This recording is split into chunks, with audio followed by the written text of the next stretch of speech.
It's Thursday, the 25th of October, 2012.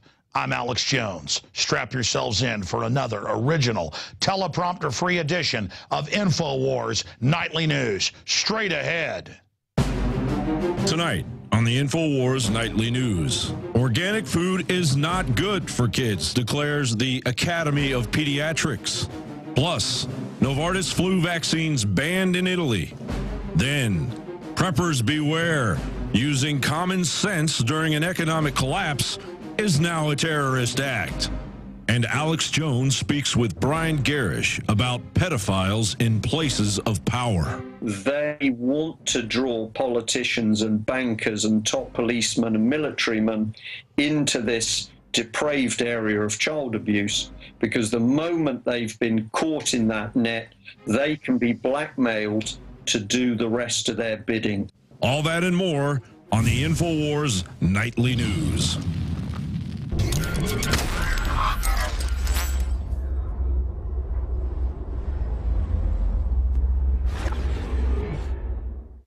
First off tonight, Hurricane Sandy is being called, well, the perfect storm by the Associated Press, Frankenstorm in the International Business Times and Bloomberg, because as it goes up the East Coast, it's now off the coast of Florida, it's passed over Cuba, it is headed up the East Coast to hit New York and New Jersey after going by Washington, D.C. And the fact that winter storms are projected in the next 4 or 5 days as it makes landfall to collide, you've got hot hurricane, tropical storm by the time it makes landfall, going in towards a blue norther. That's the kind of thing in the spring that gives you tornadoes.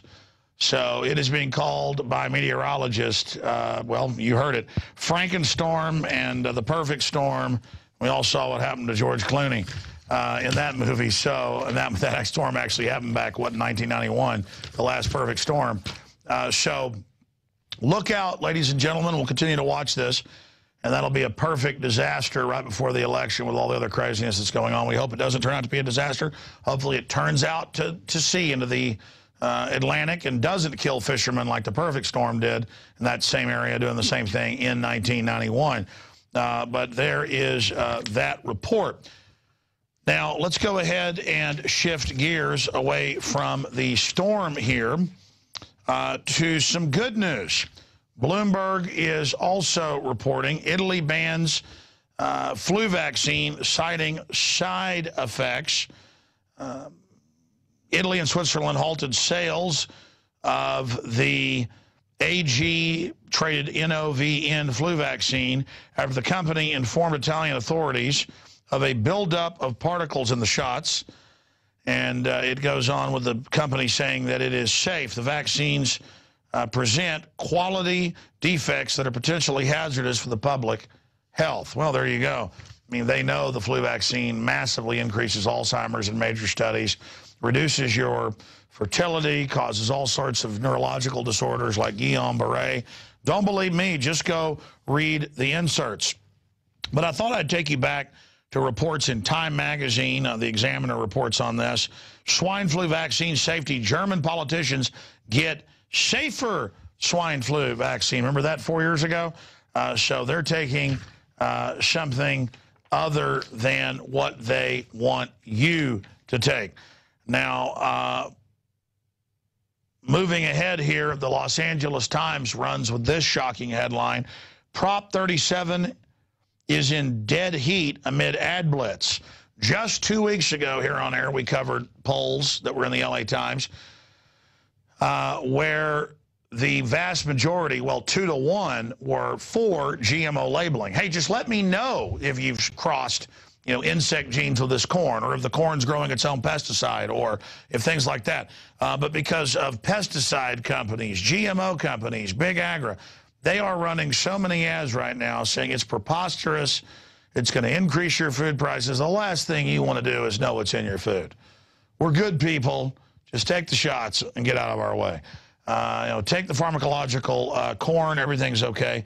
And support for Proposition 37, which seeks to label genetically engineered food in the state, has plummeted in the last month. Times UC USC poll finds. Of course, really, a lot of these polls in the past have been found to be skewed. They can just tell you, well, it doesn't matter if you were going to vote this down 2-1. Now the polls show you love it. So after a barrage of negative television advertisements financed by $41 million opposition war chest, the USC Los Angeles Times poll revealed Thursday showed 44% of surveyed voters backed the initiative and 42% opposing it. A substantial slice of the electorate, 14%, remains undecided or unwilling to take a position. Yeah, if you believe the public doesn't want to know of GMOs in their food, I got a bridge to sell you. California is normally the bellwether to pass gun control, restrictions on freedom. Now it's pushing for freedom. It's a bellwether that will spread not just in the U.S. but worldwide. So Monsanto and other dangerous actors, they are running around right now throwing the kitchen sink at this. But hey, you can run, but you can't hide. The truth is getting out there, and nobody's going to stop us being able to know if pharmacological crops are being fed to us, that you feed to the bugs, they die. They have the crops grow their own pesticide in many cases, in many varieties, so that bugs can't eat it. Well, you know what? I don't want to eat it. And the fact that even Whole Foods can't say they're not serving a GMO shows how ridiculous all this has gotten. Here's a story by Melissa Melton. I saw a study a few weeks ago where they said, hey, organic isn't necessarily better, but they admitted in that study that we're not looking at what pesticide does to you. We're just saying it gives you the same nutritional value. And they admitted that study was funded by Monsanto. Well, here's another one. Academy of Pediatricians say organic food not better for kids. And it goes on, but the needed long-term studies do not yet exist to show that eating pesticide-free food makes people healthier. So just absolutely ridiculous there. Continuing with the Washington Post, provocative research could lead to babies with DNA from 3 people avoiding rare disease risk. And that's where all this is going, is they're going to say you've got a predisposition for this disorder or that disorder, and then you're not going to be able to be born. They're going to say, you got to go to government or government health care. They're already proposing this, and we'll take your DNA, and we'll make an egg, and we'll make the sperm. They can already do that, and we'll make a baby for you, but with all sorts of back doors built into it, just like they build backdoor spying systems into your cell phones and other systems. Scientists in Oregon have created embryos with genes from 1 man and 2 women using a provocative technique that could someday be used to prevent babies from inheriting certain rare, incommunicable diseases. Let's just expand on that. A lot of these genetic disorders, yeah, you're predisposed to get a disorder even quicker if you've got certain genes, if you aren't getting the right vitamins and minerals. But they'll never tell you why all the disorders are exploding. They'll never tell you why breast cancer is exploding. It's never race to find the cause. It's always race to find the cure, which they never find. And the more money you spend on them, the worse it gets and more people die of cancer. It's part of a eugenics operation where they pose as the savior, killing us while consolidating the economy. Okay, this was our top story last night with Rob Dew doing an excellent interview. The video is up at Infowars.com. National Guard whistleblower, doomsday preppers will be treated as terrorists. And in the other article by Melissa Melton, she goes through all the documents backing up everything that Soldier X broke down on air. Then we talked to police officers and others today about FM 3-39.40 internment and resettlement operations and civil disturbance operations, all these different Army documents we linked to, the National Defense Authorization Act, the Civilian Inmate Labor Camp Program, proving that the military is preparing to go after Americans that don't accept total tyranny and reorganization of the economy around the Maoist Great Leap Forward cultural revolution model based off of what the Soviets did, starving people out in the Ukraine and Poland. So absolutely huge situation. We've got some graphics as well that go over all these areas. But I was able to interview Soldier X as well, again, on the radio today, expanding on that. But that video is important to get out.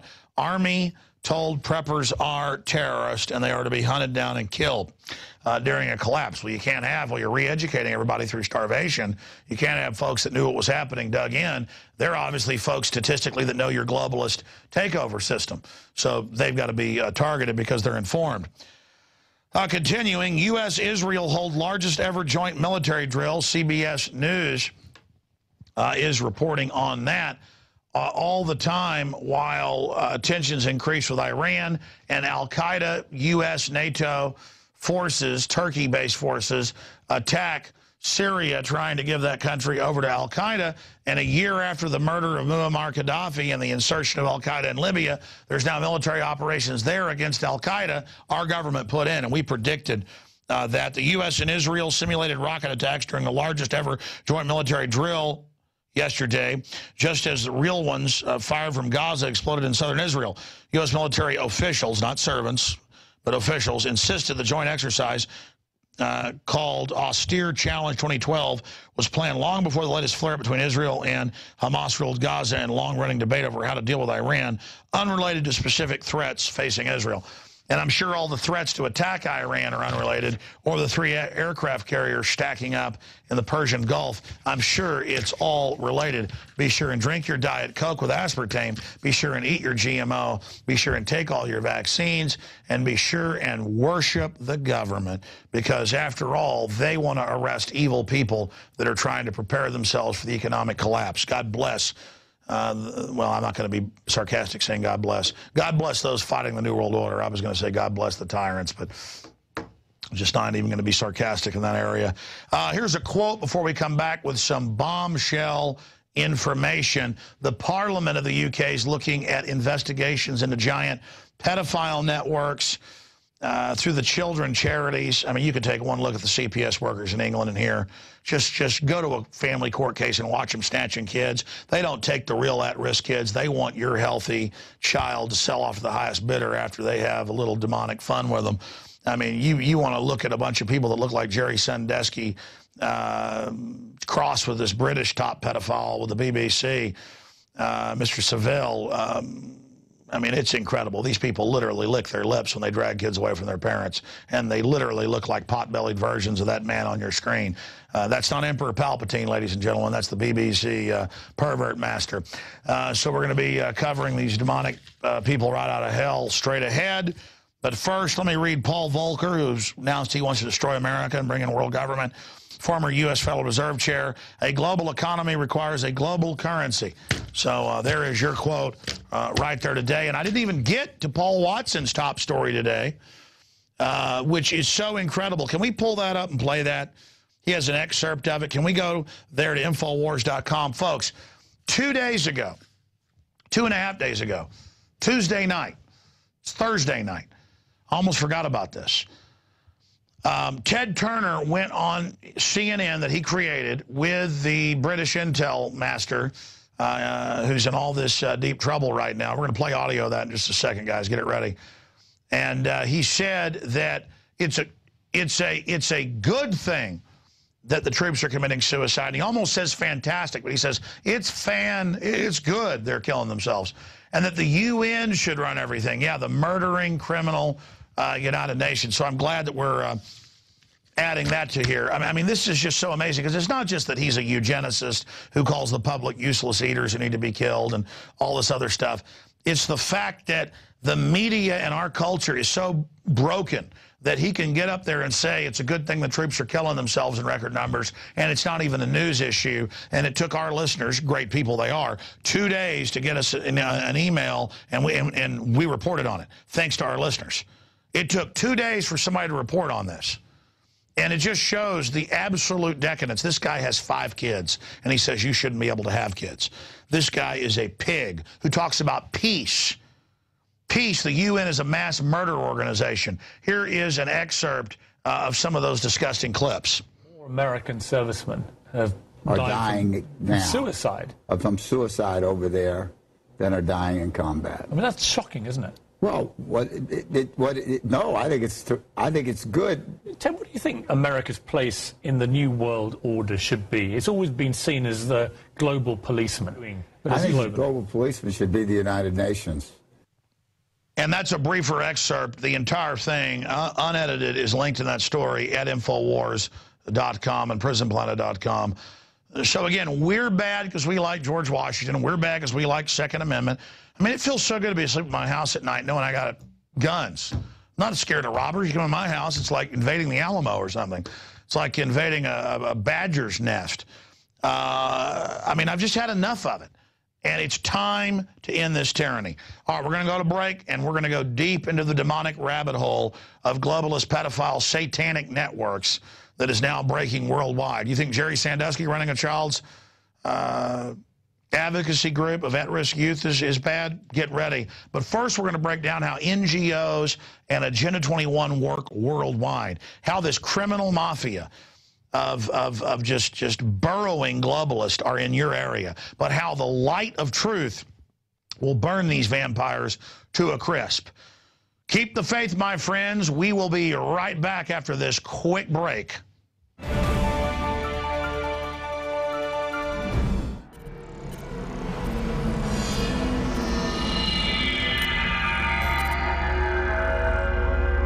While we fight to retain our liberty, while we fight to expose globalism, we have to realize we're talking about a very powerful combination of power. Renowned author and expert Joel Skousen breaks down the globalist plan to shut down America and stage a new world war. In one day, America will go from day to night. And if you haven't prepared in advance, there's not enough time to prepare in 24 hours, even if you saw it that early. Coming to the InfoWar in November is our new documentary film presentation. Strategic relocation is a systematic way to think strategically in the future about how do I safeguard. Joel Skousen, Strategic Relocation. The freeways are going to be crowded, they're going to run out of gasoline, they're going to run out of food, and then they're going to start to go north and south of those freeways. Joel Skousen is renowned as one of the world's foremost experts in strategic relocation and the securing of your home. We talk about natural disasters, the health environment, we talk about pollution, the water quality. My personal experience about being in every one of these states. Government is digging in for the organized, incremental collapse of society and world war. The U.S. isn't building huge underground bases and bunkers because of some terrorist threat. They know that a massive nuclear attack is coming. They want that attack to come. Most people won't even be ready and won't be able to get out of town when any of these nuclear weapons fall, because there'll be absolute panic. There is no preparedness without strategy. What I tell people is that you do have time. Prepare wisely in advance. This Christmas, give the gift of preparedness. Strategic Relocation, the film, with Joel Skousen and Alex Jones.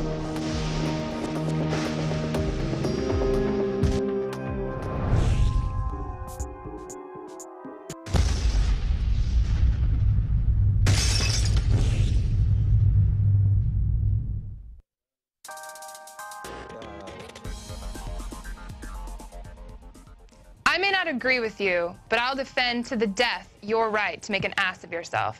Thank you, Oscar Wilde. I'm Kristi Hightower here with a quick Planet Infowars update.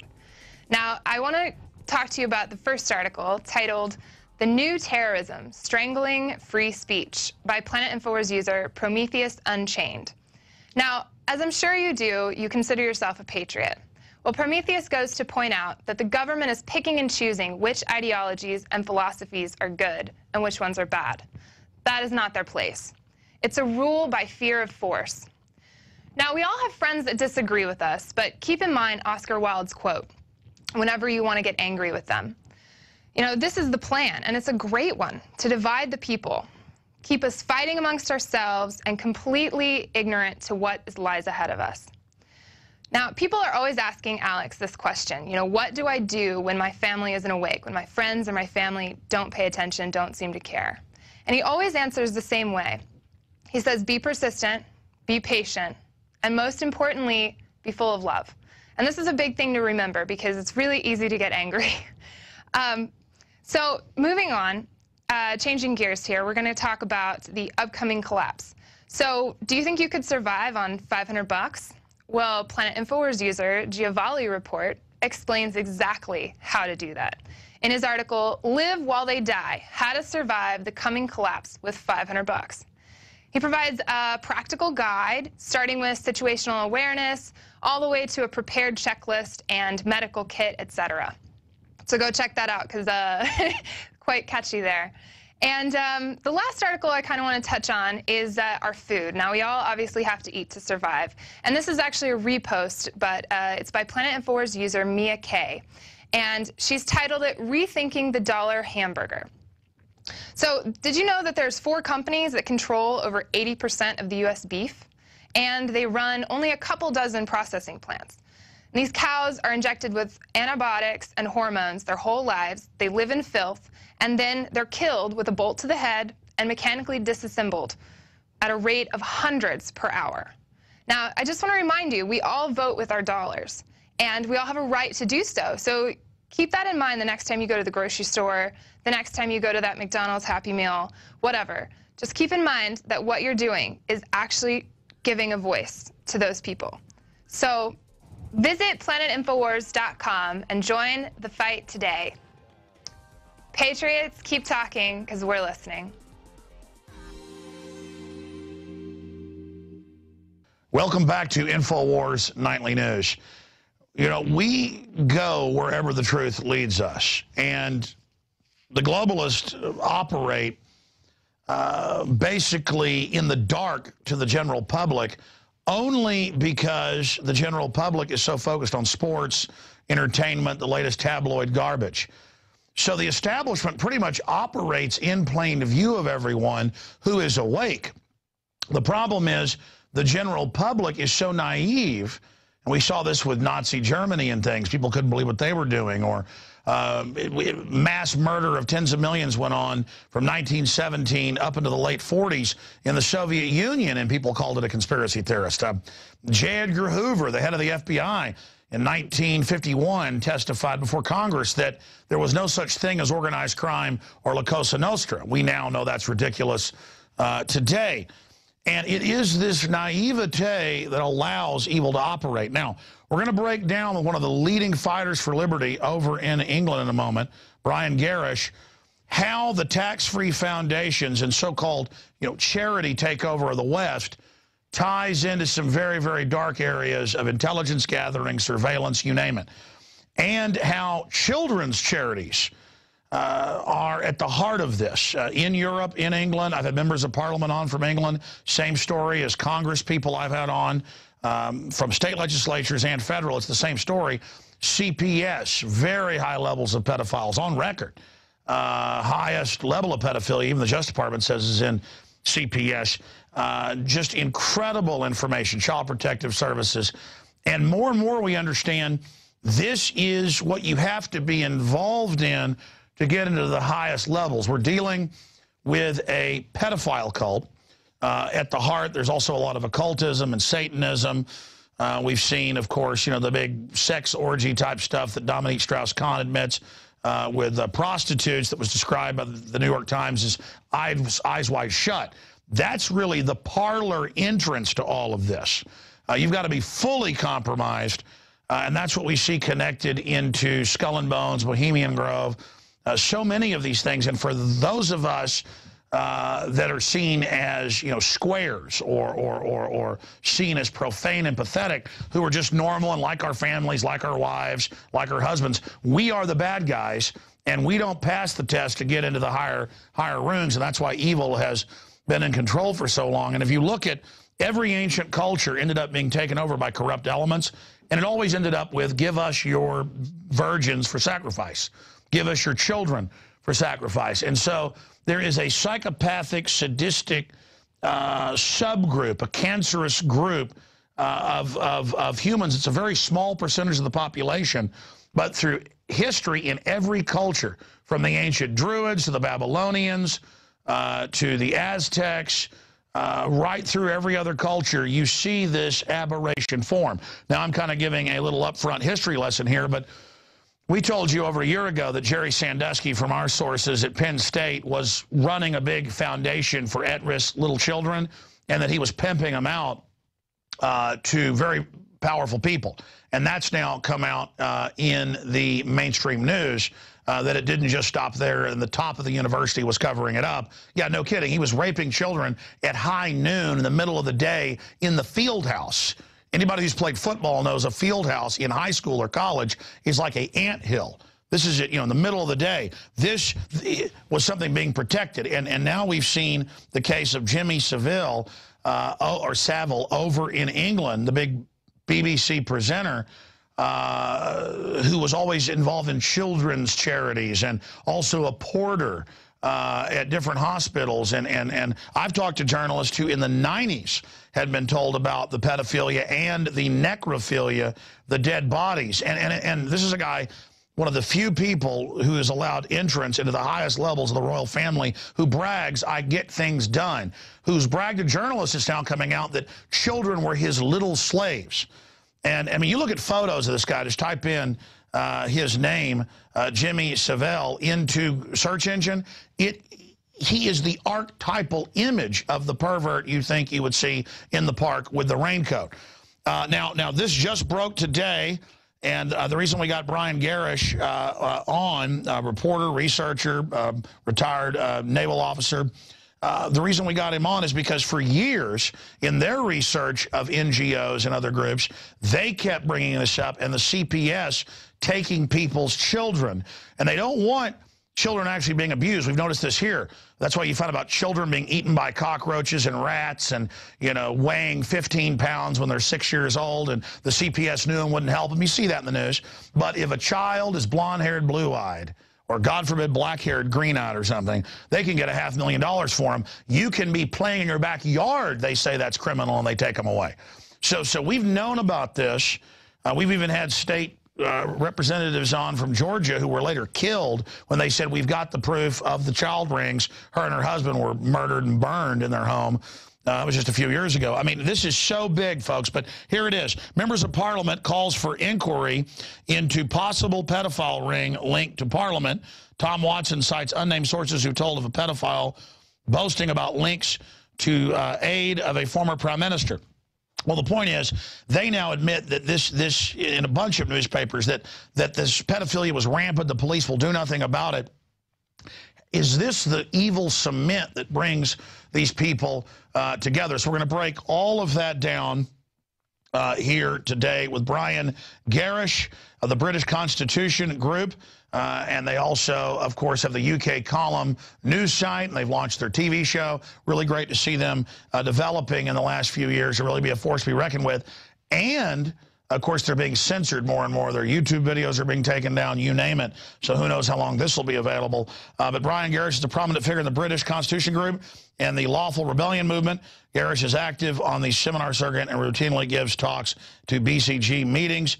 And he exposes, again, the big NGOs. Now, that's quite an introduction. I just wanted to give you some background. But before we get into the pedophile rings and, you know, all of this type of stuff with Brian Gerrish, the reason I originally wanted to get him on a few weeks ago is we have been fighting NGOs with direct UN and direct federal funding the same way he's been fighting them. And these are basically fake grassroots that come in with unlimited funding, and they get their mayors in, their county commissioners in. They literally get laws passed to take your property off use. I have to liken it really to a mafia, but it's all done in a simpering NPR soft voice. We started covering how they say Austin is a UN model city and how all the towns around us are going under it. You've seen those last 3 reports by our Aaron Dykes and Melissa Melton. So the program they're going under is the program we're going under. And, you know, my father manages dozens of dental offices, and he works and consults with some of the biggest medical managers in the country. And he was meeting with one that he's known for several decades last week. And the gentleman said, you know, I was sent to a executive month-long business school at Harvard. And I mean, this guy manages billion-dollar companies. And he said, your son is absolutely right. They admitted world government's coming in. Foundations are going to run everything. They're going to be exempt. Their NGOs are going to be their foot soldiers as a synthetic fake democracy that then stands in and replaces everyone else. And that's what the Rockefeller Foundation and others have set up. And they call them stakeholders. So, again, enough from me giving you that basic breakdown. Brian Gerrish joins us, and we'll be giving out their websites as well and get into this huge breaking scandal of people like Savile openly bragging they were doing this to people. and just openly flaunting what was going on and involved in all these children's charities, just like Sandusky. It is such a nightmare. But, I mean, look at what the Romans did during their decline. This is a sign of a society about to collapse when the worst are able to get into power who crave it. Brian Gerrish, thank you for joining us tonight. From your research, how does this foundation take over armed work? How deep is it? What is their goals? And then expanding into government networks of different types of criminals who are compromised. Right, okay. Well, thank you, first of all, for the invite to be on the show, Alex. It's great to join you again. And thank you for the kind words about UK Column. We've been learning a bit from what you've been doing. So thank you very much for that. What we're really seeing in UK, if I summarise the situation at the moment, we're watching a steady breakdown of everything. So the schools don't work properly, the National Health Service, the hospital system doesn't work properly, the armed forces are being cut and cut and cut and cut, the transport systems don't run, politics doesn't work. Everywhere you look at the moment, there's turbulence, there's change, everything is changed every couple of weeks, every month, nothing's stable. And people are getting an increasing sense of breakdown. If you start to analyse what is causing this, you find that we've now got thousands of organisations, a minimum of 6,000 non-governmental organisations which are working in the country. These are change agents. I'll come back onto that in a minute. We've got something like 171,000 charities working with a budget of £44 billion. If they were all doing their real job and being charities, surely we would have no problem. If they were spending £44 billion, we would have nobody who was hungry. But actually what these organisations are doing is they are carrying out an agenda, some of which is coming through government, but more and more of the agenda is coming in directly from the United Nations. If I just summarise those groups, 171,000 charities with a budget of £44 billion, a minimum of 6,000 non-governmental organisations, and we've now got a minimum of 1,300 government departments. So there's this huge bureaucratic load which is suddenly on everybody's backs. And what is happening is that a creeping agenda is being driven through those organisations. And democracy, I know democracy, we could argue whether that's good or bad, but assuming that people having a vote and elected representatives, that's good, the old system. But what we're now seeing is exactly what you've just mentioned, Alex, which is that these organisations, which are totally unaccountable to ordinary people, are now brought into the government and local government decision-making process as stakeholders. So we suddenly now find that charities are being asked their opinion as to what should happen with government policy, whereas ordinary people are being pushed to one side. And we can take it a bit deeper very quickly, because I can say to you that recently the United Nations opened what is effectively an embassy in Scotland. And so instead of just having United Nations cells operating in UK, we're now seeing the start of formal UN structures. And this is the tentacles of the United Nations One World government now starting to be visible within UK. Brian Gerrish, just interject, because you know, the points you're making from someone who's researched it, it is so shocking to know it's the same agenda. But when I've confronted these people and been around them, they are military-style operatives. No matter what town, city, state I go to, it's the same nomenclature, different groups, but you go track them, all funded. And you go to the UN website, they brag. Schwarzenegger said 3.5 years ago at Copenhagen, when they couldn't get it internationally through, he said, I will head up the groups taking over the states and the cities. We will get them that way. I mean, people can look that up. And that's what they're doing. We are facing literally a new type of warfare, which is globalist-funded, systematic takeover with synthetic local operatives who are there, and they know what they're doing, and their goal, because I've dealt with them, and they brag about this, is a post-industrial world. They've shipped our jobs overseas through globalism, NAFTA, GATT, same in your country. They have demonized the family. They have taken over the churches. They have taken everything over where you don't get tax exemption unless you play ball with them. If you do, then you get taxpayer money. And they have just created their own opposition so that they can then act like that there's some type of choice, as you said. And it's how do you fight such a scientific takeover system? And when they're trying to implode things, so you will implode into their arms, and then the charities can then pose as the saviors. Right. How do you fight it? This bit, I think, is very easy. They can do what they're doing, Alex, as long as ordinary people can't see the method and they can't see the structure. Now, you've just described it. It's like, on one hand, it's like the tentacles of an octopus stretching into society. It's little cells. It's almost like a cancer growing. You can't see it initially, therefore you can't fight it. But the moment we and other people describe who these organizations are and how they work, this is 90% of the problem. And we are now finding that people in the UK are waking up. We can describe what these organizations are. We can describe how they're working. And the moment people can see it, all of a sudden it's like a light coming on. There's something else I'd just like to say to you, because I think we might discuss it. But key to this agenda is the fact that Saul Alinsky is a major part of this. Now, Saul Alinsky is within Obama's policy. This man was a subversive.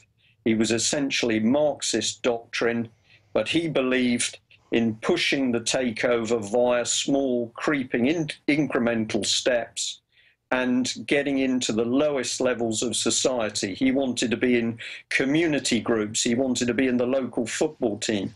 He said that basically the task, the drive, the political agenda had to go into every single area of society. Now, Saul Alinsky is the declared strategy within the Obama administration.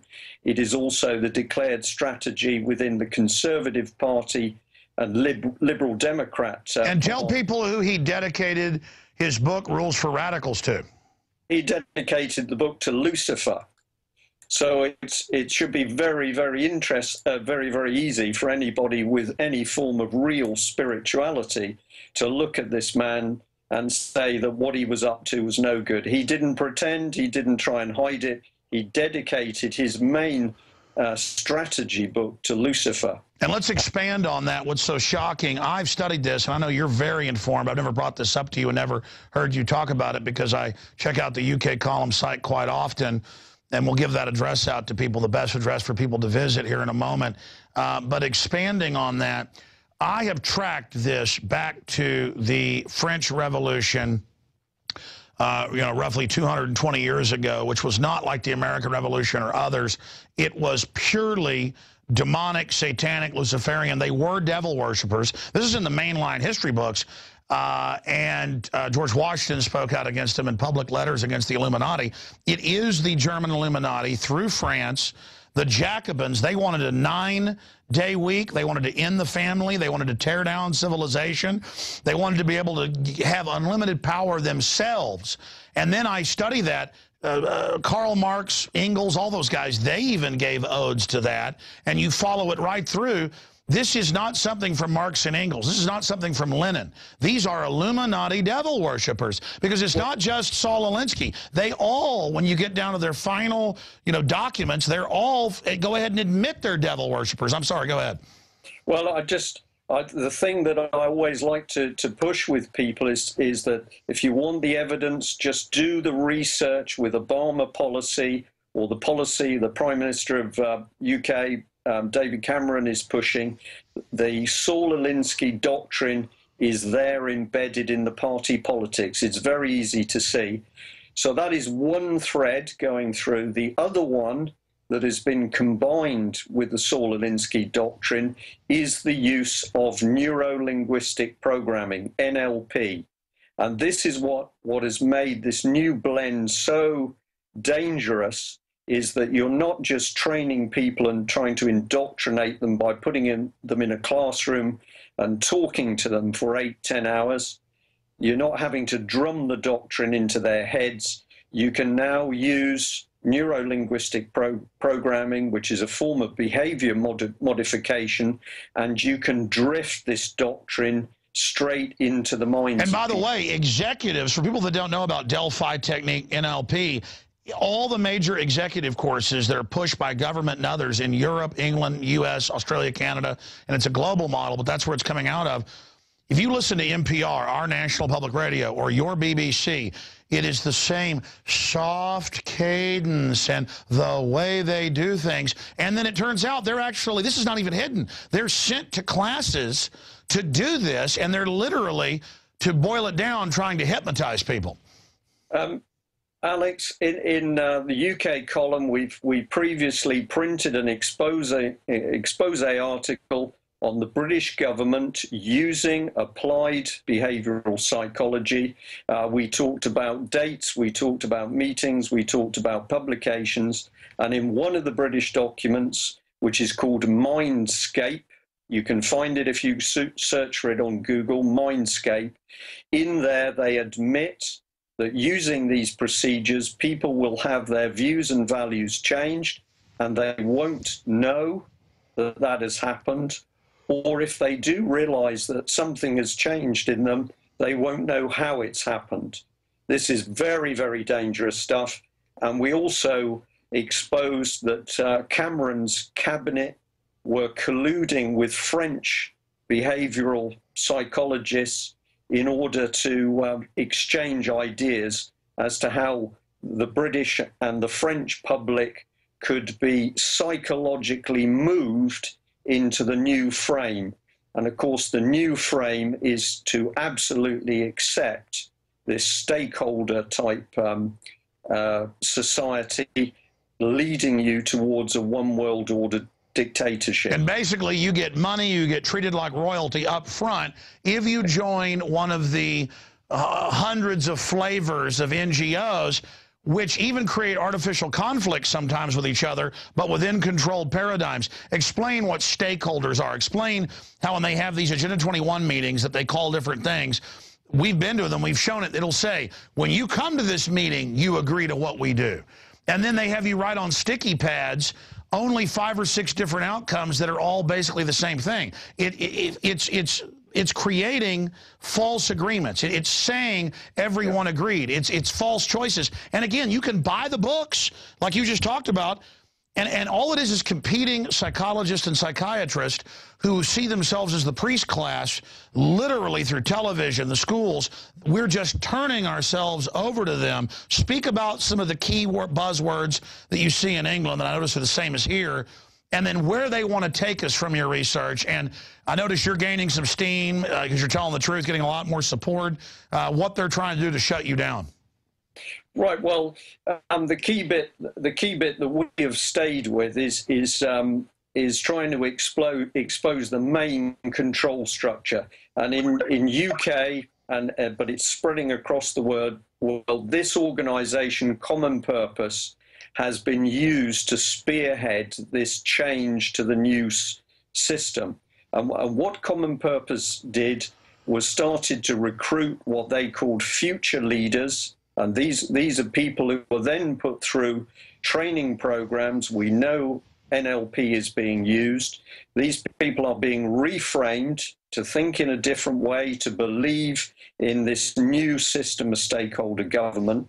And then these people were then placed in organizations where either they would be promoted into positions of power, or people in a position of power would be drawn into the training anyway. And again, that's the NGO model the UN's had for 60 years, run by the RAND Corporation and the Pentagon here, which again are controlled by the big mega banks, trying to use the U.S. to set up world government while imploding us, using England to build the world government, while at the same time setting us up for final collapse. And my cousin was in it because he was top of his class. Everyone who's top of their class gets approached and they say, you're going to get free college, cars, everything. And from the time they're in junior high, they put them in Model UN. And my cousin got out of it by the time he was a freshman in high school because he had patriot parents. They thought, well, let this be an education for you, but know what it is. And I ended up going and covering this in my first film, where they get all the smartest kids, bring them to the universities, and openly tell them world government is the way. My father was top of his class, and they did state testing. They took him to UT when he was a junior in high school. This is in the early 60s. And called him and the top 6 students in the state out of 150 they brought to UT to test. And they told him we're establishing world government. They told him we're going to set up eugenics. And they told him you're going to be part of the superclass. Now, my cousin didn't get that high. My dad never even told us this until my mother was seeing my film Endgame before it had been released 6 years ago. She said, I don't believe it. This is too much. And my dad suddenly said, no, it's all true. They tried to recruit me. The point is, even people it happened to don't want to talk about it because it's so conspiratorial and so bizarre. Go ahead. I'm ranting. Alex, the key thing is that they subtly recruit, as you've described. But the real danger now is that you can put people in a 48-hour course. You can use these very subtle applied behavioral psychological techniques on them, and you can drift their morality, their thought process onto a new set of tracks. It won't work with everybody. Some people will drop out, but the striking rate of this now is more and more successful, so that after you've pushed people through these courses, they actually think in a different way. Many, many people in UK now are talking about seeing public officials who they say do not act normally. You can't have a discussion with them. You can't reason with them. They are very aggressive. They're very dominating. We've seen this particularly with the police. British police, who used to be quite mild-mannered, are going through training processes that are making them very, very aggressive. Oh, no, that's admitted. I mean, what you're talking about is cult programming. First, they profile the type of people they want, depending on the job. Then they put them into peer pressure modes. Then they condition them to the point that here in the United States, anyone doubting this, just type in police taught founding fathers are terrorists. You'll see footage sent to us and others. And they actually get cops to then think veterans are terrorists who you're going to have to arrest. The founding fathers were bad. Freedom is bad. I mean, this is like a body snatcher movie. I'm sorry. Go ahead and break it down for people. Well, I just pick up on the fact you started to talk about education, and I've got on screen, I've just called it up while you've been speaking. I've got a document. It's called the United Nations Matters, and it's teachers' notes. Okay? And this is just a little statement from this United Nations document for teachers. It says, UN staff are international civil servants and answer to the United Nations alone for their activities. When joining the UN, staff members take an oath not to seek or receive instructions from any government or outside authority. To me, that is treasonous. If you have Americans who are working anywhere with the UN, this document says that those people have signed up to work with the UN, not with the United States. And this is the real danger of the United Nations. It gives the impression that it's there to help people in the world. It's there to help try and feed them, to solve problems, to bring governments together. But in fact, what it is doing the whole time is creating this single, vicious, one-world government. And it's in black and white here. You are to answer to the United Nations alone. Yeah, they're not even hiding it when you know where to look.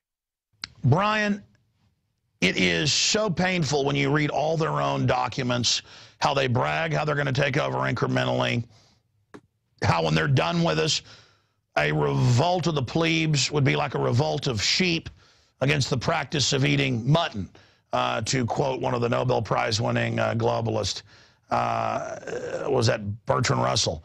They just go on and on and on with their arrogance. And I've actually been, you know, at meetings and things when a camera's off and globalists come over and go, yeah, of course we're taking over and we're going to kill you when we finally take over. I mean, to know that this is a power cult, a gang, worldwide, world government, funded by the big 6 mega banks, who are now on my TV every day now saying world government's been established, the euro is imploding Europe, the final sovereignty is being signed over, you will not have single family homes anymore. You will live in dormitories. Schools all over the U.S. are giving inoculations without parental consent when that's a felony. I mean, they are already will to power, just doing what they want. I've hiked for 20 years on the Barton Creek Greenbelt. They're now just shutting parts of it down as an exercise of power, and then only their little local green guardians are allowed to go in. I mean, I'm going under feudalism. I'm going pre-Magna Carta now that our ancestors fought for, 1215. We are literally seeing a new dark age dawn of these mid-level and high-level globalists, but their minions, like you said, are just brainwashed and believe in what they're doing. And if you even try to reason with them, they get violently angry and have no intellectual capacity and love their servitude. And to know it's a scientific takeover, I don't think, you know, viewers out there watching for the first time, I hope they understand this isn't a game.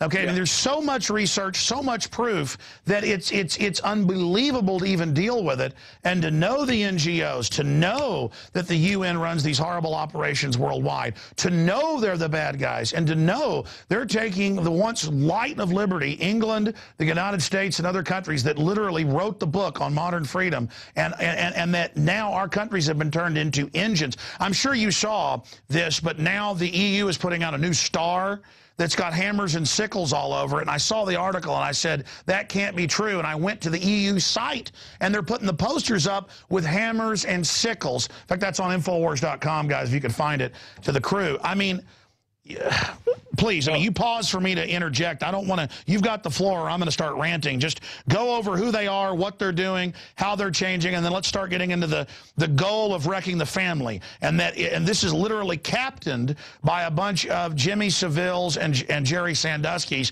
That's what's so horrible, is it isn't just cold-blooded dominators. These are will-to-power sickos. That's why they crave the power, so we'll be helpless. Yeah, well, Alex, one of the things people who are newcomers to this are going to be really shocked by what we're talking about. But of course, people who are awake and they know at least something about what's going on, the key question they want to know is, can we do something? And something that I've always believed in is that things had to get worse before they would get better. Until people started to be shaken a bit, until people started to be concerned, uncomfortable, not enough food, hadn't got a job, can't heat their homes. Until there was pressure, we couldn't really get the message over. Now, I think we're at this very delicate point at the moment that the other side, there are cold, evil, and very arrogant people that are driving this one world agenda. But their arrogance means that they are steaming on. They're doing things faster because they're getting worried about the speed at which people are waking up. And now we've got an opportunity. In UK, you can talk to people. Maybe they're okay, they've got a job, but their children haven't got a job. Or you see in a city that the shops are closing, the pubs are closing, industries closing down. And people saying, what is going on? Which is by design in their own documents to make us dependent. People think communists can't produce. It's worse than that. They want you starving. Absolutely. But now people are getting hungry. They're also getting hungry for truth and information. What is happening? I found in the last 6 months in particular, and I know if you talk to other people who are on the sort of talk circuit in UK, they're also feeling people are changing. They're hungry to know what's going on. And when you start to describe what's going on, they don't laugh at you anymore. They listen, and they're talking to their friends. So I think I've described it sometimes as saying you're a soldier, you're waiting in line with your rifle, you see the enemy advancing on you, you can't engage them until they're within range. And we had to wait until the situation got to a stage where we could show ordinary people what was happening, and then you could say to them, right, you need to start fighting. And the fighting aspect is so key, because if we have people getting panicky and starting violence, that is going to take us down the wrong path. At the moment, we need it to stay as calm as possible for as long as possible, so that we can spread the information people need about what's happening. And you tell me if you want to jump subjects at this stage, but I can tell you that the Jimmy Savile exposure of the paedophile rings at the highest level of the British establishment. Yes, we're going to get to that in a moment, because, I mean, now you've been talking about that for years. I've been talking about that for years. But what you just talked about is don't fire till we see the whites of their eyes. You've got to have the enemy up close. That's why we've raced while we knew this was being built, to try to get people that were more informed or more intelligent to see it, to get ready. The enemy has taken a long time to get to this point. We're actually making huge gains on them because we've got right on our side. But Alex, they, in my opinion, and certainly in the UK, the establishment is beginning to rock. They are very worried people, because they are seeing ordinary people on the streets doing things, saying things, taking action that they've never seen before. And I know that in the establishment there are a lot of very frightened people. Well, Zbigniew Brzezinski said that 3 years ago. He's one of their top planners. And then he said it again. He said it again in his new book this year. And he said the people see past our puppets.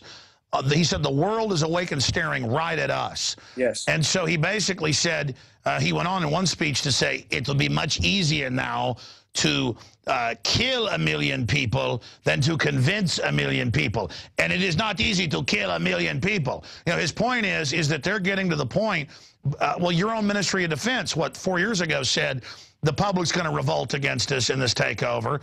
Our own Defense Department, well, I talked to the troops all day. Just 4 or 5 years ago, maybe 20% were awake.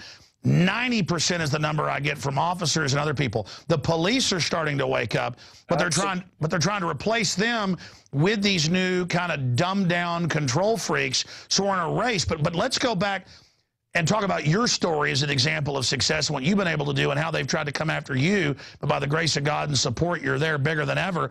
What woke you up to these NGOs and their program? Well, that was just part of my original story in the city of Plymouth in the southwest of England, when I'd been out of the Navy a few years, and in my city I suddenly discovered the most amazing corruption, public money just disappearing. And when I started to look into this, I just couldn't believe what I was seeing. That was one thing, the fraud and corruption. And then also, I'd been trying to help young people with jobs and skills training, because we had a lot of long-term unemployment amongst young people in particular parts of the city. When I tried to get a program in to give those young unemployed people real job skills, I was attacked for it. And this was extraordinary. Why would somebody attack you when you were trying to help a community? Well, of course, I now know that the reason was that the real agenda is to break communities down. You don't want young people with education. You don't want young people with jobs. So it was the combination of the fraud and corruption and the fact that when I tried to help young people in my city, I was attacked. And that was quite vicious. In no time at all, I had people trying to destroy part of my business. I had business colleagues warned off me. I was dangerous. They'd lose contracts if they stayed dealing with me. And then eventually it got up to death threats and threats to my family.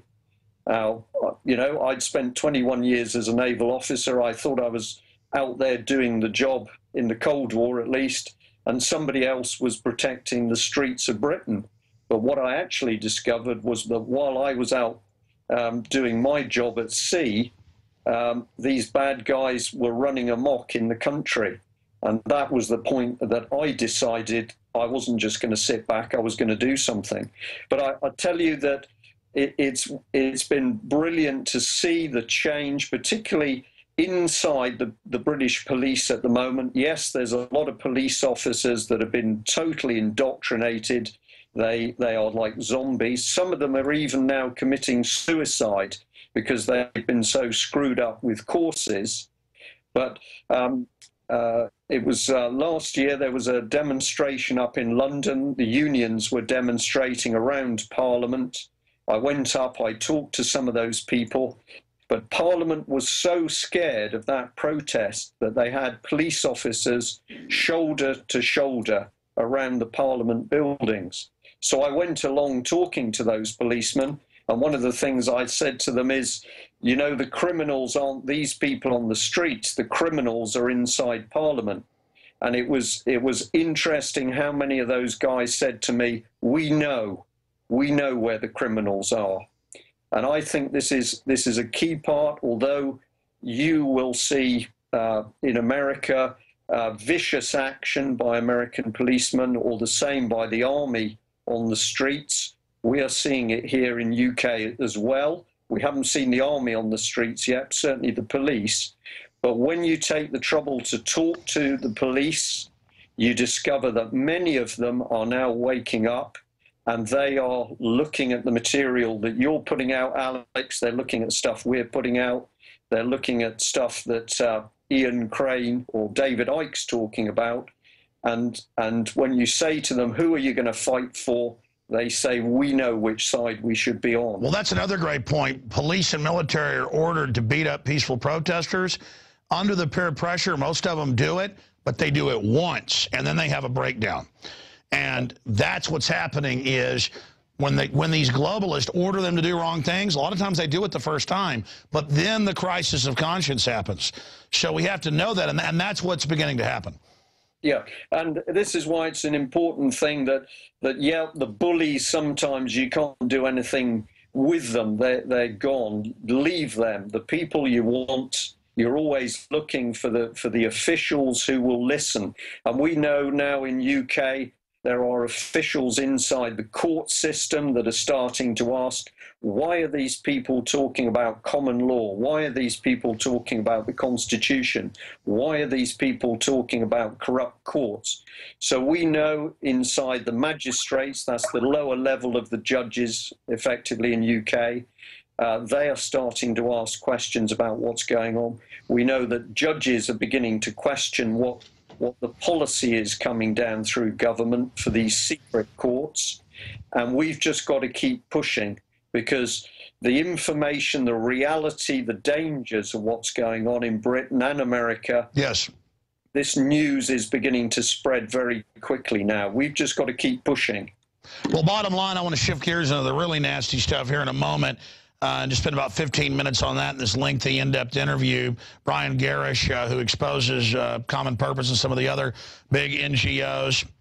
You can go to cpexposed.com. But the big news site that's really got a lot of excellent material in their TV show and more, which unfortunately I found to be pretty darn accurate. I wish this stuff wasn't true, is ukcolumn.org. That's the best address, correct, Brian?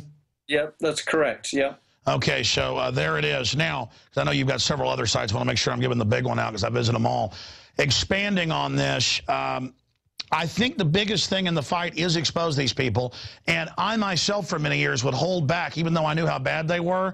It's like, this sounds too crazy. But if you know history, as I begun this discussion, breakdown, actually history gets pretty crazy when good men do nothing. That's all that evil tyrants need to flourish, is that good men and women do nothing.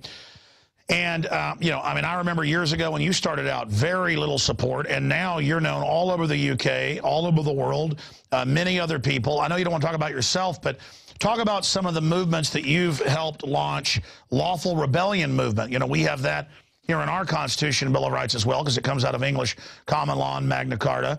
Explain what that is, because that's certainly got the system frightened as well. Well, lawful rebellion was an idea that a number of us came up with, which was, it was just coming up with, it's almost like a stamp to say, you've got an organization. How do we know that your organization is going in the same direction that we are? So we felt that lawful rebellion, because it's a fundamental thing out of the Constitution, we don't want violence, but we do want people to say we've had enough. That's right. There's many ways to rebel that aren't physical, but people need to really rebel now before it gets physical. Correct. Yeah. So with the concept of rebellion was a very emotive term, which a lot of young people certainly pick up on, because young people are rebellious. But we want it to be lawful at this stage. We're not encouraging violence. We're encouraging cold, calculated resistance to what is going on, withdrawal of consent. So, if you like, lawful rebellion was a brand. You could have an organization, perhaps it was interested in what was happening with food, but if you carried the lawful rebellion logo, then other people knew that you were doing your bit to fight this one world dictatorship. And that lawful rebellion concept has been very successful, because it very quickly moved out of UK into other countries. And it's just a stamp. It's not an organization. It's just a means of showing. Exactly. It's an idea. It's saying, hey, targets of opportunity, when we see corruption, we're going to resist it however we can, whether it's reporting on it, whether it's lawfully sabotaging it, whether it's seeing some bad globalist doing something bad and exposing it to their family. You know what? It's time to get aggressive with these people and just attack them because they're attacking us. We have absolutely got to attack them viciously. Absolutely. Now, the other, come on to the other groups. One group that I must mention is the 9/11 Truth Movement in UK. I did a talk with them in Bristol many years ago, and I'll just give you this little snapshot of that. I gave a talk, and when I got to the end of my talk and asked for questions, nobody said anything. It was extraordinary. I'd never been in this situation before. So I looked at the audience and I said, nobody's got a question. And one man in the audience said to me, well, the thing is, Brian, that we're 9/11 truthers. All we are interested in is the truth about 9/11. And I said to him, and I said to the audience, you haven't listened to a word I've said, because if you had listened to what I'd said, you would know that unless you understand what I've talked about, you will never get the truth on 9/11. Well said. There was this tension in the room, and then people started to ask questions. Well, 2 days later, I was told that there'd been a massive split in the 9/11 truth movement. Essentially, it was between 9/11 truth people who still believed in global warming and the other 9/11 people who actually had started to pick up on what I and other people were talking about, was that 9/11 was symptomatic of something much bigger going on. So 9/11 truth people, I've got a lot of respect for. They've done a lot of hard work, but it's great to see that they're now looking at what 9/11 was and how it happened as part of this much bigger picture. Well, I think it's bigger than that. I've run into this. They had some NGOs and globalist and UN-connected groups trying to steer 9/11 truth up front. And I was invited to, come join these famous people, come be part of all this stuff. This is very early on in New York. But let's just say it's Republicans that did it. Let's not say it was globalists that did it or criminal networks within government. They wanted to just say Bush did it when it really wasn't even Bush. It was, not saying Bush is a good guy, but criminal networks. And, that's the key to this. You're right. If you don't understand their mode of takeover, because there's always been infiltration. Cicero wrote about the traitor is the plague. They're within. They can infiltrate. The enemy that comes openly with their banner unfurled is not the threat. It's the traitor within that is the great plague, the great bane of civilization and good, wholesome societies, because it starts little and starts growing, and then they recruit more criminals in. But people've got to understand that this is a new type of war because it takes the old infiltration, but takes even more time to do it and slowly shuts down all the other free market systems in society while making everything crony systems, and that it's basically an organized crime model operating through government and NGOs. And I know I've said that probably 10 times, because if people don't get that, they don't understand what they're facing. And again, just going to city council, just because I normally fight international, national issues, but I started out locally fighting these people and learned some of this, 18, 17 years ago. Even before I got on air, 20 years ago, I was fighting them, about 19 years ago.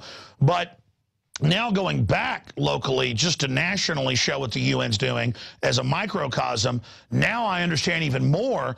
And you talk to these people and they'll just glare right back at you. They know fully they're operatives. And I think that's what's shocking, is how low into the totem pole, because normally compartmentalization, real knowledge is up higher.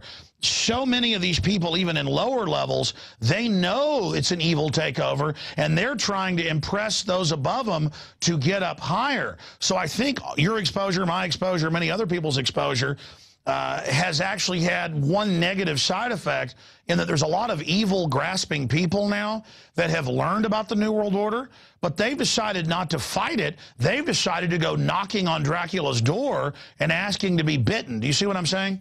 I do, but the thing is, Alex, if we look at the number of people that are actually driving this emerging system, it compared to the mass of the population in America or Britain, the bad guys are relatively few.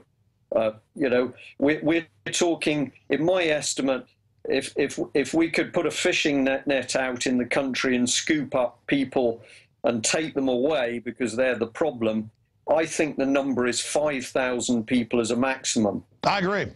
Yeah, we're not looking for a lot of people, and the real people doing the damage, 500 of them maximum. Rothkopf, the head of the Kissinger group, he thought I was Alex S. Jones, the big New York Times NPR guy, big globalist. Right.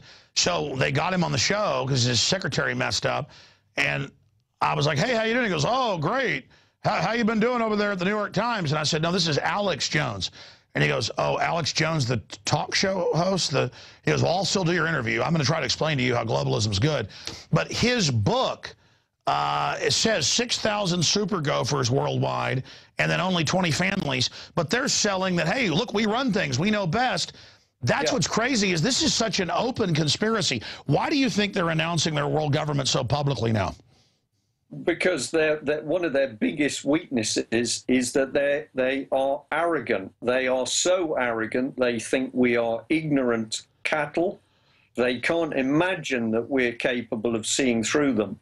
So they are cold, they have no feeling, psychopathic trends, they're antisocial, but they're arrogant. And I believe it's the arrogance that's going to be the downfall. They just simply cannot accept that ordinary people with a little bit of leadership and motivation are capable of seeing through them. And if I may, Alex, I'll just come back onto these groups, because I think this is a positive thing, how people have woken up. When we've done talks in UK, talked to many different groups of people, sometimes you have people in a room and they're not even a group, but by the time you finish the talk, they start to work together as a little local team. And Birmingham, for example, was a good one. We did a talk there, and that night 2 groups formed. They decided to call themselves Truth Movement. And across UK now, in all sorts of places, we have truth groups. And then, of course, we've also seen the Anonymous and the Occupy movements. Now, this is a bit more complicated, because I personally believe that those movements were partly created by the other side. But what has happened is that the knowledge and the truth that we're all spreading has moved across into those. No, I totally agree. Let me draw a diagram, then we'll get into the pedophile networks and how that ties this all together. Let me just draw a simple illustration, because I've discovered this is how they work, and then separately researched it and found they'd written papers on it. It's like you can reverse engineer something and then go look it up, and then if you know the key terms and they admit it. take Occupy, take any of this, they know there's going to be resistance to what they're forming. So they want to create artificial groups so that people gravitate to that as opposition, so it can then be siphoned back in to the overall globalist operation. So what happens is, it's like having a projector that is shooting onto a screen, and they say, we're resisting, knowing that all the little individuals that know something's wrong, who the globalists are worried about, are going to come in, and then once they've got you projected, you know, they can go ahead and put their message out onto you once you've come to the light, you know, like a moth to flame. But as you said, they can't do this if we give them opposition. If we are outside of this, forming groups, forming ideas, our information is, once they create a projection and a mass, using military terminology, I know you know, once they create a political mass, our information is more truthful, more accurate. I say more truthful, nobody's perfect. And so what happens is their mass projection now becomes a point that we can enter as a site of recruitment.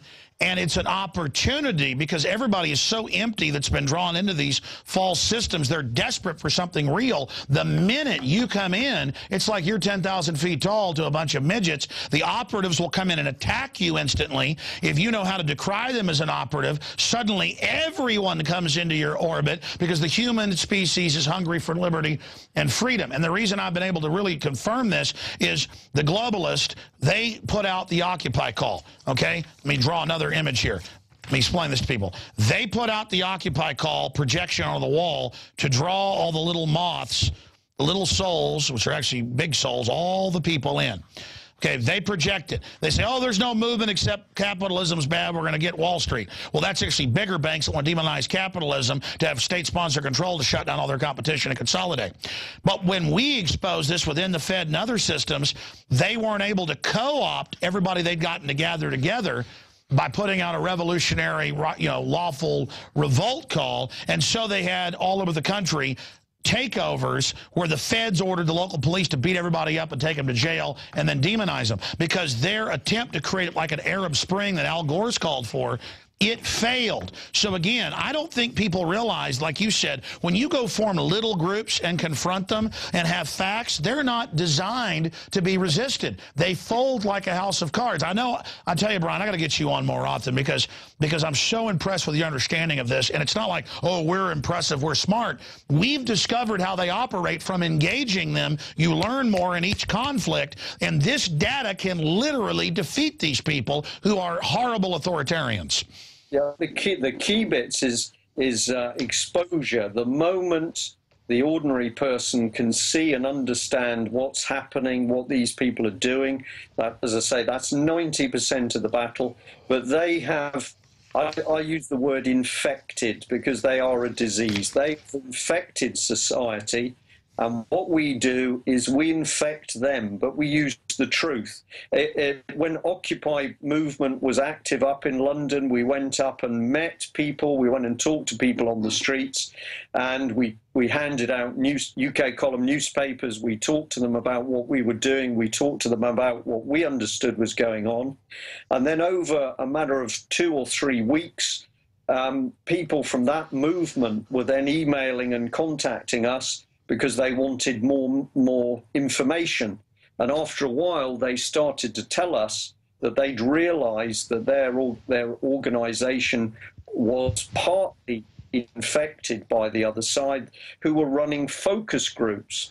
It was just amusing to watch. You could see people who were clearly professionally trained coming in amongst people who were camping on the streets, and they were gently nudging them into doing things which decisions which they wouldn't have made under their own steam. Exactly, and really they have all these NGOs who later bragged.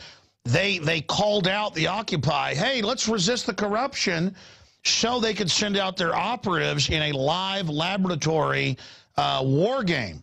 They're using us to war game. We've got to use them to war game.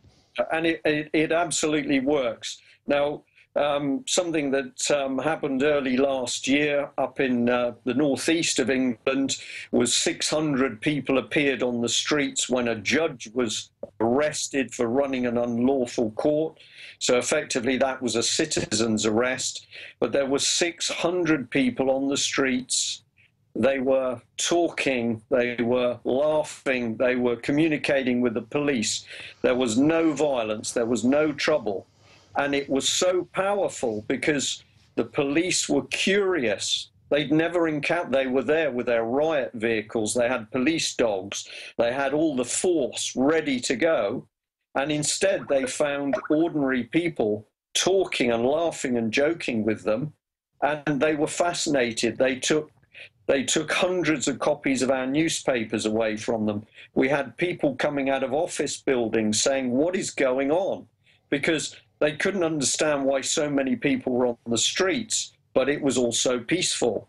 And in a world of universal deceit, telling the truth is a revolutionary act, Eric Blair, a.k.a. George Orwell, and we're going to show a little clip of that here. But again, British tax protesters arrest judge in act of lawful rebellion, birth of British Tea Party, chaotic scenes as police clash with demonstrators. But it goes over that video. Paul Joseph Watson wrote about that. Now, we've gone an hour. I know it's midnight out there where you're at.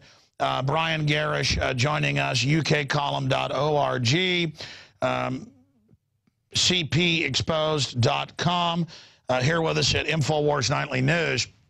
Now that we've covered for people how the government mafia operates and how this collectivist tyranny model is metastasizing, let's just spend 10, 15 minutes on the really sordid details, and I'm going to just sit back and let you roll. It's just that this Savelle story is exactly like we saw with Sandusky, who was just the madam procuring these poor little children for people above them. I mean, it's all come out, and no one's getting in trouble above them, that they all lied, they all knew.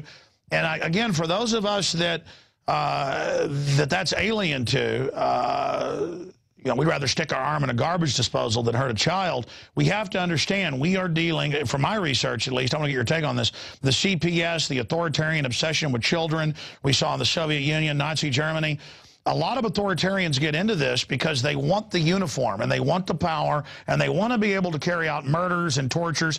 Some are into women, some are into children, some are into just torture. But this is literally a legion of doom we're facing. And this new case, now with investigations in Parliament, this is a crack into the demonic world of these people. And you're over there and you've talked about this for years, and now it's really coming out, which is another victory for humanity after so long. Brian Gerrish, you've got the floor. Break this down. Right, okay. Well, the first thing I'd like to say is credit due to David Icke on this one, because I read one of his early books, and one of the chapters was talking about children disappearing in UK. I really didn't know anything about that subject, but he mentioned some things in my local area, the area where I live, in Plymouth in England, and it made sense to me. When we started the UK column newspaper, the first thing that happened was that people would ring us telling stories about their children being taken away falsely under false pretenses by the child protection system. And initially, I'm going to say I didn't believe some of the stories that mothers and fathers were telling me. And then eventually one lady came to see me and she said that her daughter was taken away from her at gunpoint in America. That was in Florida. So this is an English mother, English daughter. The girl was taken away from her in Florida. And that little girl, 10 years old, was flown back to UK and put in a mental institution where she was told that the pain, the physical pain she had because she was ill, she was told that was all in her head. It was an amazing story. The mother showed me all the documentation. She proved to me that her daughter was taken away unlawfully, and that girl was has never returned home. That was the first story. And then we got to the stage where we were getting 3 or 4 stories a week of children being taken away under false pretenses, false testimonies, falsified court documents, perjury in court. And then we started to hear about children taken away, and those children were clearly being abused. And then abuse victims started to come forward. And I began to research. And of course, I learned from other people, not only in America, but in other countries, who were saying that basically governments were themselves taking and trafficking and abusing children. Now, some of your audience won't believe this, but I'm going to say it's happening in America, it's happening in Britain, it's happening worldwide. And the abuse of those children is carried out by paedophile rings. These are not dirty men in raincoats. These are men and women right through the strata of society. But ultimately, these paedophile rings are being controlled at the highest levels of society. And what has happened in Britain over the last couple of weeks is that a famous entertainer, Jimmy Savile, has died. And since his death, it's emerged that far from being such a great man, getting money for charity to help hospitals and children, he's turned out to be a prolific paedophile. Over 300 victims have come forward. He was abusing children on his own. He was abusing them with other people, and there were other groups abusing these children. The British public have been stunned to actually discover that this man, who many of them thought was a wonderful man, he was doing great things for sick children, for injured children. Just like Jerry Sandusky, exact same thing, running a children's charity. But as the story has exploded onto the scene, of course, the first organisation in the firing line is the British Broadcasting Company, the BBC. It sells itself on an international platform as being the bastion of truth and honesty and morality. We know that the BBC at the moment is simply a propaganda machine, and what it's now demonstrated with Jimmy Savile is that it had paedophile rings operating within the organisation, and the BBC has attempted to cover up those organisations. But more than that, we've now got the exposure in the last couple of days by an MP, Tim Watson, that there's evidence of the paedophile rings being connected straight with our politicians in Westminster. And this makes total sense to me, because when we have looked at the way you see local authorities, that's our local government system, taking and abusing children, this would only be possible with the connivance of our members of parliament and our courts. So the control of these paedophile rings had to be at a very, very high level. I'm one person who's investigated it. There are other people who've been warning about this for much longer. David Icke is one of those people. But now it's absolutely clear that we have paedophile rings embedded at the highest level of the British political establishment and the higher establishment. The moment we get into our lords and ladies, that's what I'm talking about. It's definitely in that area as well. And we are not talking about one or two children. My own research has said that 30,000 children are disappearing in United Kingdom every year. 30,000 children disappear, and yet there's no one agency that has been saying, hey, what's been happening to these children?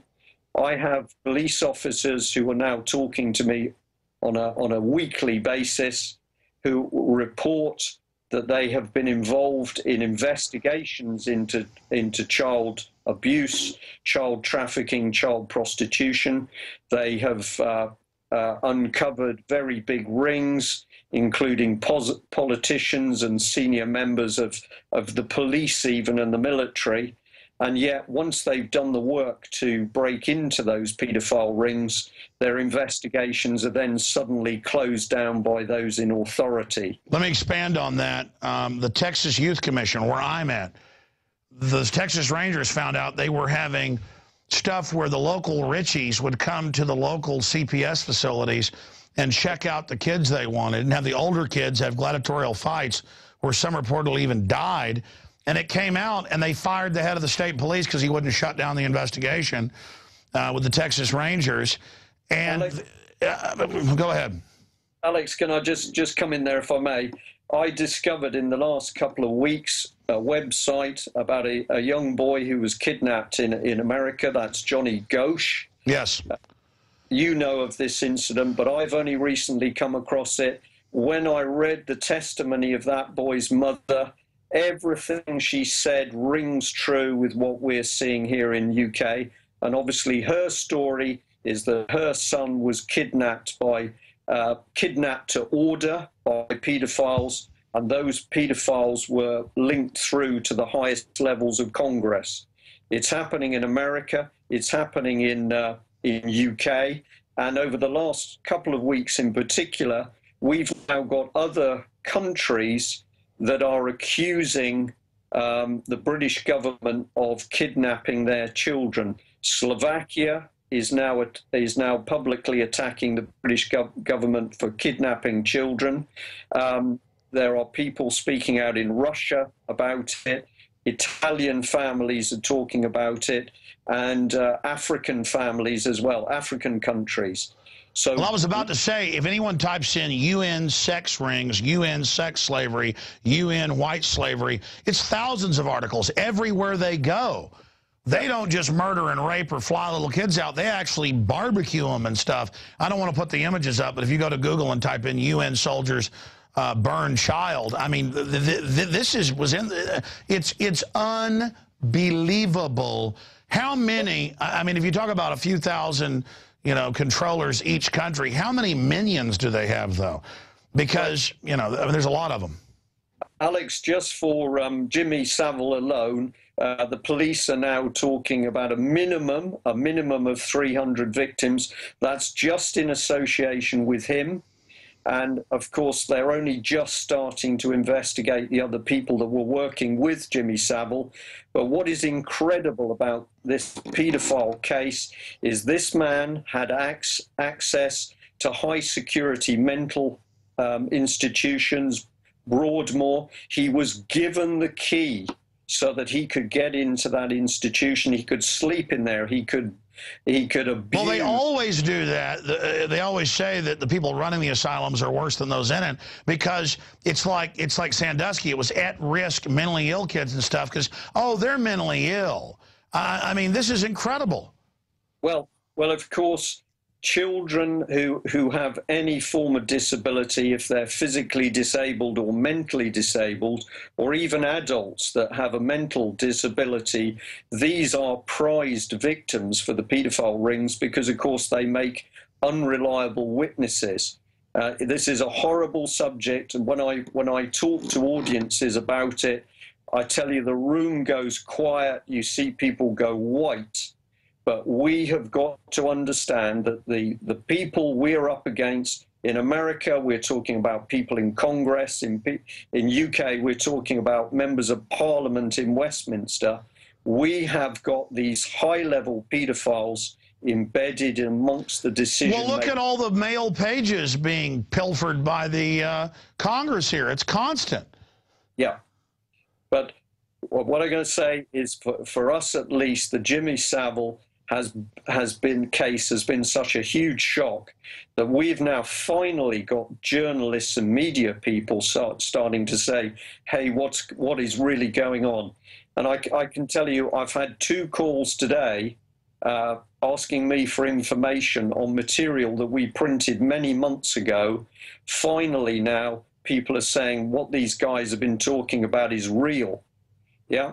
So I've said 30,000 children disappearing in UK in a year. The figure for America, I believe, is nearer 300,000. Yeah, it is. Listeners to your program can do their own research and ask on a state-by-state basis. We're not talking about 1 or 2 children. This is massive child stealing and trafficking. Now, in Britain, part of the UN agenda is called Every Child Matters. Now, of course, when you see this on a document, most people, because they're good people, they're not suspicious, they're just nice, ordinary family folk, they think that any document that says every child matters is to look after the children.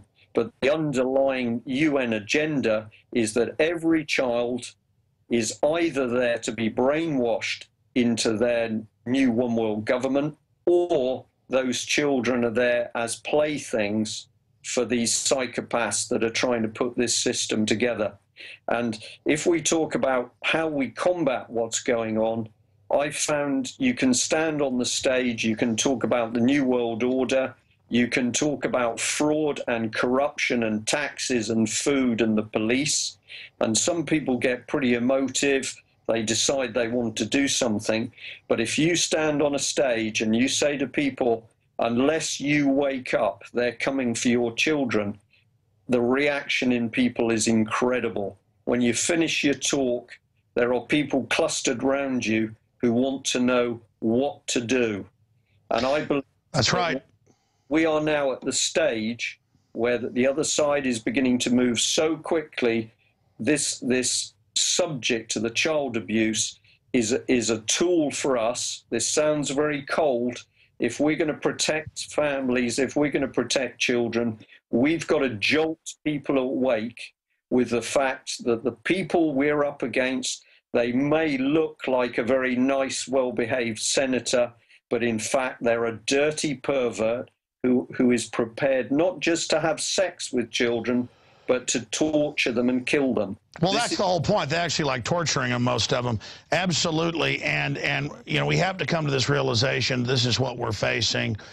And, I mean, look, our own Justice Department says CPS in this country is the most dangerous place for a child, 7 times more likely. People can look these numbers up to sexually abuse, 5 times just beat them up or starve them.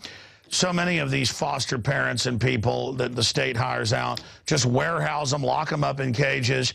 When real children are being abused by their caregivers or parents, they're left alone. But if they fit the profile of a healthy, well-adjusted child, Katie, bar the door. That's who they're coming after, and they're bold. They want tyranny because they want to exercise power. And to these demons, hurting innocent children is the ultimate prize. And you're right. We give them to them in the public schools. We turn our kids over to them. We turn them over to the television. We turn them over to the vaccines. We're turning our children over. We put them on a school bus. A government bus pulls up, and we just throw our child on with them. The government takes our money, builds the school to be the center of the society, to totally take over and run our lives. And it's criminal. Well, children are our future. We've got to look after the children, otherwise we don't have a future. And you're absolutely right. Parents, I did it, other people, parents, my friends did it. We just put our children on the bus, and you assume that what is being done to them is something good and productive. But I would say to parents now, you need to know what is happening to your child every hour of the school day. Here's an example. Remember under Clinton, they tried to say, teach kids in public school, 5-year-olds how to masturbate. Remember that? Right. Now, this program, let's stick with this point, because this is a very important thing. One of the biggest weapons that the other side has used has been the liberal agenda. It's a slow, creeping breaking down of morality, and they've been so successful. One measure of this is the debate over the age of consent. You know, we'll say originally it's 18, and then it's suggested it should be 16, and then it should be 14, and then, oh, well, okay, it might as well be 12. So the liberalist agenda, which seems to be not too bad, okay, maybe sometimes they go too far, but they bring in the policy, this slow, creeping agenda, and this has been very successful in attacking and breaking down the morality of young people. Today on the UK column live news show, one of the items we talked about is the fact that schools are now back on talking to children about sex in ever greater detail. And we highlighted a website that's been set up by one of the local health authorities where they're telling children they can do anything. they're describing anal sex in great detail. I won't go into some of the worst things of it. They're saying this is there to make sure children don't get pregnant. But what the website is really doing is teaching children the most depraved sexual... Well, sure, it's all about robbing the innocence for these devils. That's what gets them excited. And we've seen, in closing, countless examples of this. I monitor satellite talk radio. I monitor terrestrial radio. I monitor the comedians. And the big hot thing that the system likes to hear now, and I mean, I'm just going through the dial and hear this, and I'm like, well, I only heard that once. Now I've heard it like 50 times the last few months, is talk show hosts joking about how they like to have sex with children. Or making fun of cripples and saying they ought to be killed. So, and again, it is total dehumanization. They just want to destroy our basic ethics so that we're rudderless and are demoralized so we can be run over. I mean, it's like Skinner said, you know, we're going to get rid of dignity, morality. We're going to go beyond evil. And it's so incredible. Right. So, but we've got two things happening here. We've got the attack on children and young people to destroy their morality. In fact, you could say it's the first stage in starting to groom them the way a paedophile would want them groomed. TSA, groping them. They admit that's training.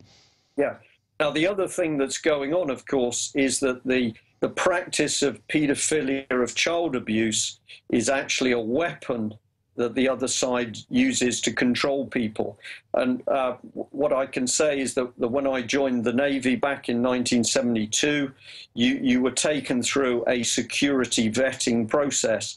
They wanted to know whether I was a womanizer, did I use drugs, did I get drunk? What the security services were looking for were any dirty little habits that could then be used to blackmail me. We've now got to the stage by this progressive decline in morality. We have British politicians who take drugs. We've got the British politicians who steal their expense money. We've got British politicians that use prostitutes, male or female, it doesn't matter. They're having affairs, they're swapping wives. Now, the moment that is normal behavior, how do you blackmail them? Now, what is the one thing left? Well, there's two things left that you can blackmail people over. One is the abuse of children, and the other is bestiality. So there's a gentleman, a senator in the island of Jersey, the Channel Islands, as we call them, between France and Britain. And the senator of Jersey, he was called Savray. He stood up and warned people about the abuse of children in Jersey, and in particular in the children's home Haute de la Garenne. He was hounded out of his job. He was victimized. But he said one thing which is such a powerful statement. He says governments love nothing better than paedophilia, because paedophilia is the means by which they can control people. So you've got these very, very dark people at high level. They want to draw politicians and bankers and top policemen and militarymen into this depraved area of child abuse, because the moment they've been caught in that net, they can be blackmailed to do the rest of their bidding. Exactly. It is a very evil design, and it is just unbelievable what we have come to in this country and in your country and all over the world, and only exposing it will turn this around. I know it's there at midnight for you or past that. So Brian Gerrish, I look forward to getting you on the radio show very soon. I want to remind the crew, if I end up forgetting with 1,000 things going on, let's get Brian Gerrish on the big syndicated radio show in the near future. People out there watching, get this video out to everyone. We're going to let you go, sir. Thank you so much for the time. Can I just say we'd like to return that compliment? We'd like to have you with us. Anytime you'd like. I'd like to set it up, sir. Okay. Thank you very much, Alex. All right. God bless you and take care. Ladies and gentlemen, this is not sensationalism here. I wish this wasn't the case, and I have to say, if we're guilty of anything tonight, it's not going far enough. But I can't be guilty of that because this is so big, so out of control, so deep, so wide-reaching. There's no way to even be able to cover it all with the knowledge, with the research, with the things that we have gone over time and time again. This is a technocracy we're facing, and it's driven by people who love the will to power. Whatever there's bad, they want to do it. That's their exploration. That's their trailblazing is into the pits of hell. I want to trailblaze into the stars. I want to empower the innocent. I want to truly see a level playing field. I want you, whether you're old, young, from Russia or Japan or Africa or the United States, I want you to be free. I want you to experience music, classical music, ideas, quantum mechanics. I want to see people alive, loving life. And I'm sick of watching groups of sicko weirdos getting together and dominating us and using our tax money to control us. In closing tonight, this has been a lengthy show. Great job of the crew. We're in an info war. And it is time for lawful rebellion, whether that's banner hangs or calling into talk radio or going to city council on fluoride or fighting for the Second Amendment or exposing Agenda 21 in your area. You can also support this operation. That's a serious form of lawful rebellion. That when you get a PrisonPlanet.tv membership, you really get 6 memberships for the price of 1. And it's $5.95 a month. When you get the magazine, it's truly a message in the bottle. Our 3rd issue is getting ready to come out, and you'll get 12 issues, 13 if we have a few left, delivered to your door, shipping included, for $59.95. More than half the cost is actually the shipping. So we're selling this to you at cost. This, I believe, now that I've thought about it, this magazine is one of the ultimate tools to wake up the novice or someone unaware. You know why? Imagine getting 12 or 13 of these in your mailbox over the next year with amazing covers, powerful quotes, info, graphics inside. I mean, this is something that will really wake people up. This gives you a dozen shots to wake up your friends and family. Send it to your police department as a subscription. Just put in their address, pay for it, boom, it's going to them. And, of course, who it's being addressed to. Your state house, your senator, your congressperson, your local talk show host. Give that local talk show host a year's subscription to this, and I will guarantee you it's going to end up getting covered on local radio. It's going to probably end up getting covered every time the issue gets there, one of these articles. This is the message in the bottle, our truth fighting their lies and propaganda. So, again, this doesn't even fund our operation. We do this at cost. But you notice I constantly talk about it. Go get a subscription for yourself and then go give it to the local talk show host or have it mailed right to them. There's countless targets for the truth. Get it out to everybody today. Give it to your library as a subscription, and they will put it out on the stands. We've been doing 46 pages in the latest issues. We're going to 60 pages in the next one. Absolutely amazing. Great periodical. InfoWars magazine, InfoWarsStore.com to sign up for that. You can get the economic implosion issue as well. We're almost out of those, the first issue, but the people that subscribe now will still get that added on to their next 12 until this runs out. All very, very important. Give it to your local library today. Buy Pro Pure water filters at InfoWarsShop.com. 10% discounts with promo code WATER. Protect yourself from the poisons they're adding. All of it helps you and helps us. We promote things that are good and wholesome and get the word out. So, again, please continue to spread the word. Take this video, email it to folks, Facebook, Twitter it. This last, what, hour and a half? Yeah, this needs to be seen by everybody. Okay, that's it for this edition of InfoWars Nightly News. We've done our job. Now, please pay it forward and move the ball down the field. God bless you all.